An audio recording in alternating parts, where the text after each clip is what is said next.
अंगणवाडी कर्मचाऱ्यांसाठी मोठी आनंदाची बातमी आल्या आहेत. काय आहेत ते आपण सविस्तर माहिती बघू आणि ही आनंदाची बातमी काय आहेत पुढे शेवटपर्यंत पाहतेव्हाच तुम्हाला सर्व माहिती मिळणार आहेत. अंगणवाडी सेविकांसाठी मदतनीसांसाठी अत्यंत आनंदाची महत्त्वाची बातमी आपल्यासमोर आली आहे. अंगणवाडी सेविका मदतनीसांना पी-एफ भेटणार आहे. त्यासाठी निधी देखील मंजूर करण्यात आलेले आहेत. आणि कोण पात्र आहे, कोणती सेविका आणि कोणती मदतनीस पात्र आहेत आणि कोणत्या जिल्ह्यात हे पी-एफ लागू करण्यात आला आहे. हे आपल्याला शेवटपर्यंत व्हिडिओ पाहिल्यानंतर तुम्हाला सर्व माहिती मिळणार आहे.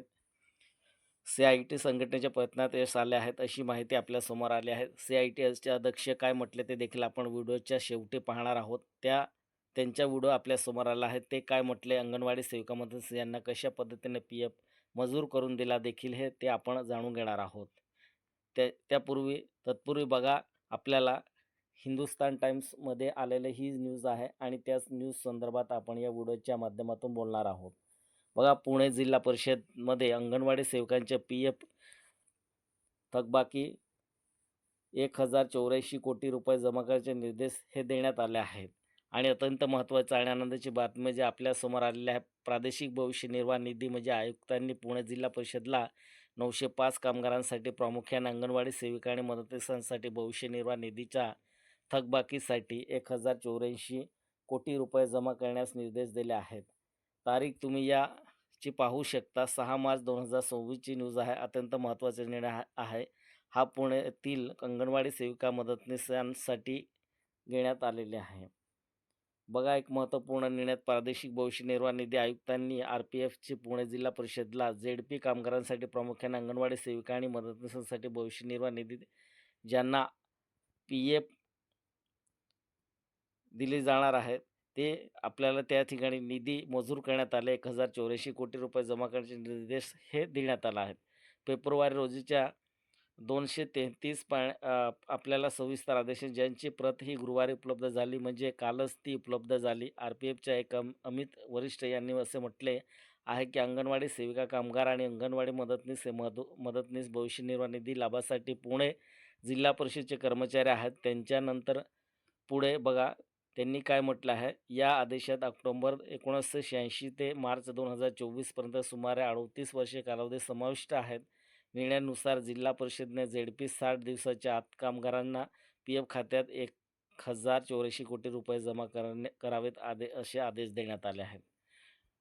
परिशिष्ट भाग 1 मधून सूचीबद्ध केलेल्या कर्मचाऱ्यांनी ह्या तपशिलाचे पालन करावे. जर रक्कम निर्धारित कालावधीत जमा केली नाही तर वसुलीची प्रक्रिया सुरू केली जाईल अशी माहिती आपल्यासमोर आलेली आहे. आदेशात पुढे असं देखील म्हटलं आहे की कर्मचारी भविष्य निर्वाह निधी आणि विविध तरतुदीतून कायदा 1952च्या कलम 7 अंतर्गत व्याज मार्च 2024 पर्यंत आधीचे मोजले गेले आहे तर पुढील व्याज स्वतंत्रपणे वसूल केला जाईल. कायद्याच्या कलम 14 व अंतर्गत नुकसान भरपाई करण्याची कारवाई देखील सुरू केली जाईल अशी माहिती समोर आली आहे. महत्त्वाची माहिती समोर आली आहे, आपल्यासमोर आलेली आहे. पुढे बघा, त्यांनी काय म्हटलं आहे, कर्मचारी भविष्य निर्वाह निधी योजना 1952च्या परिषद 32 अंतर्गत जिल्हा परिषदला नियुक्ती आणि कर्मचाऱ्यांचे पी-एफ योगदानाच्या वाटा दोन्ही देण्यात निर्देश देण्यात आलेला आहे.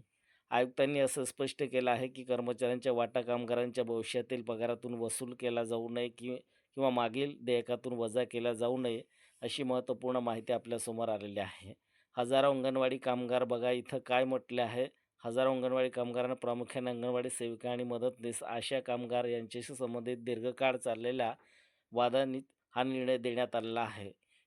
ई-पी-एफ कायद्याच्या कलम 7 अंतर्गत कारवाई दरम्यान centre of Indian trade union, ज्याला आपण सी-आय-टी म्हणतो, तर बघा, सी-आय-टी पुणे यांनी कामगारांचे प्रतिनिधित्व केले होते. सप्टेंबर 2024मध्ये पी-एफ कार्यालयाने केलेल्या तपासणीनंतर ही कारवाई सुरू झाल्या. 18 सप्टेंबर 2024च्या तपासणी अहवालानुसार पी-एफ तपासणी पथकाने 5 सप्टेंबर रोजी जिल्हा परिषद कार्यालयाची भेट दिली आणि इतर कंत्राटी कामगार आणि इतर कर्मचाऱ्यांना नियुक्तीबाबत तपशील दिले.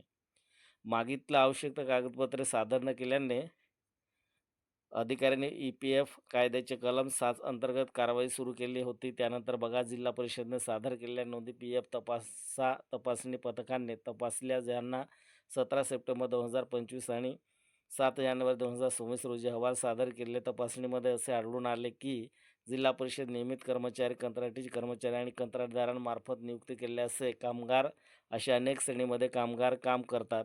नियमित कर्मचारी जनरल प्रॉव्हिडंट फंड ज्याला आपण जे-पी-एफ आणि राज्य सरकारच्या पेन्शन नियमाअंतर्गत येतात.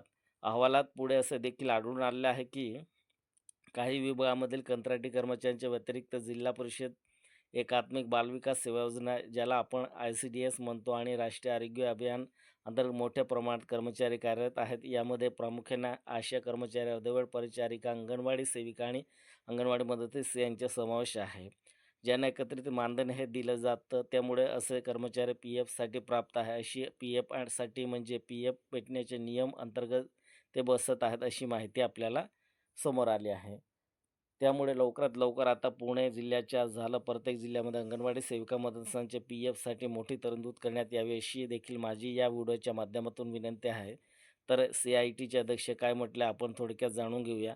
PFच्या संदर्भात तुम्ही अंगणवाडी सेविकांना मोठा न्याय मिळवून देण्याचे काम केलेलं आहे. या संदर्भात काय माहिती सांगाल आणि हा निकाल जो आहे तो कायम राहील का? राज्य सरकारच्या याच्या विरोधात जाऊन तुम्ही जो मोठा प्रयत्न करून त्यांच्यासाठी आशेचा किरण निर्माण केला, तो कायम राहील का? असं आहे की पुण्याचे भविष्य निर्वाह निधी आयुक्त regional provident fund commissioner Amit वरिष्ठ साहेब यांनी 2 मार्चला एक अत्यंत महत्त्वपूर्ण असा जो निकाल दिला. त्याचा अर्थ असा आहे की जो राज्य शासन गेले अनेक वर्ष खरं म्हणजे देशभर सगळीच राज्य सरकार सर्व देशभर हे अंगणवाडी आशा म्हणजे हेल्थ वर्कर सोडचं परंतु ते वेतनी कर्मचारी आहेत हे सुद्धा मानलं जात नव्हतं. आणि इतकं नाही तर त्यांना जे पैसे दिले जातात ते तुटून जे ते मानधन आहेत त्या नावाखाली दाखवून त्यांना वेतनाचा हक्कसुद्धा नाकारला जात होता.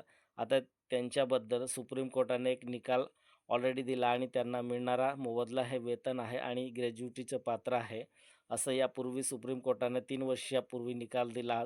आज महाराष्ट्रामध्ये पुणे जिल्ह्यामध्ये एक निकाल मिळवून घेण्यामध्ये centre of Indian trade union CITU हे आमच्या संघटनेला यश आलेलं आहे. ते असं की अंगणवाडी कर्मचारी, आशा कर्मचारी, अर्धवेळ परिचर आणि आनुषंगिक अशा ज्या योजना कर्मचाऱ्यांचे प्रकार आहेत, तर भविष्य निर्वाह निधी म्हणजे कर्मचारी भविष्य निर्वाह निधी, एम्प्लॉयमेंट प्रॉव्हिडंट फंड 1952 आणि आत्ताच्या 2020च्या या कायद्यात अंतर्गत प्रॉव्हिडंट फंड या योजनेला आणि पेन्शनच्या पात्र ठरलेला आहे. आणि पुणे जिल्हा परिषदच्या 915 अशा कर्मचाऱ्यांच्या संदर्भात या वरिष्ठ साहेबांनी 1084 कोटी 13 लाख आणि 74,635 एवढे रुपये 60 दिवसामध्ये भरण्याचे आदेश भविष्य निर्वाह निधी खात्यामध्ये पुणे जिल्हा परिषदला दिलेला आहेत. आणि जर ते दिले नाहीत तर त्यांच्यावरती खूप मोठं फौजदारी किंवा अन्य पुढच्या कारवाई होऊ शकतात. प्रत्येक कर्मचाऱ्याला या कॅटेगरीमधल्या या ऑर्डरची कॉपी 1 महिन्याच्या आत व्यक्तिशः दिली पाहिजे, अशी पण ऑर्डर केलेली आहे. त्यामुळे खूप मोठा तत्त्वाचा विजय झालेला आहे आणि ते तत्त्व हे की कर्मचारी आहेत ते मानधनी अशा प्रकारचे सेवक नाहीत. कारण कल्पना आहे, काय मानधनाला काय अर्थ आहे? का पाहिजे पूर्ण वेळ काम करते? मानधन कसला आले तेव्हा ते तत्त्व यांच्यातून स्थापित झाले आणि सामाजिक सुरक्षा त्यांना मिळाली पाहिजे ही तत्त्व त्याच्यातून पुढे आले आहेत. आणि या न्यायाने हाच रेशो लावून महाराष्ट्रातला प्रत्येक जिल्हा परिषद, महानगरपालिका, नगरपालिका आणि त्यांच्या पुढे जाऊन देशामध्ये सर्वत्र हा निकाल हा असा लागू होण्याचा एक मार्ग मोकळा झालेला आहे. अर्थातच त्यांच्यासाठी कायदेशीर प्रक्रिया त्या ठिकाणी करावी लागेल, ज्यामुळे हा निकाल इतका उत्कृष्ट निकाल आहे, इतका न्यायपूर्व निकाल आहे, की तो सरकारला पुढे वरती जाऊन उलटा फिरवून सहज शक्य होणार नाही की होऊ शक्य होणार नाही याची आम्हाला खात्री आहे. तर या पद्धतीने अंगणवाडी सेविका आणि मदतनीस ताई आणि आशा वर्करसाठी ही आनंदाची बातमी आहे. आपल्या ताईंना जास्तीत जास्त हा व्हिडिओ शेअर करा म्हणजे बाकी सेविका आणि मदतनीस ताई आणि आशा कार्यकर्ता आहेत त्यांना अजूनपर्यंत ही माहिती मिळाली नसेल तर त्यांना ही माहिती मिळेल आणि लवकरात मी आशा करतो की लवकरात लवकर पूर्ण महाराष्ट्रभर सर्व जिल्ह्यामध्ये हे लागू करण्यात यावं असं मी व्हिडिओच्या माध्यमातून विनंती करतो.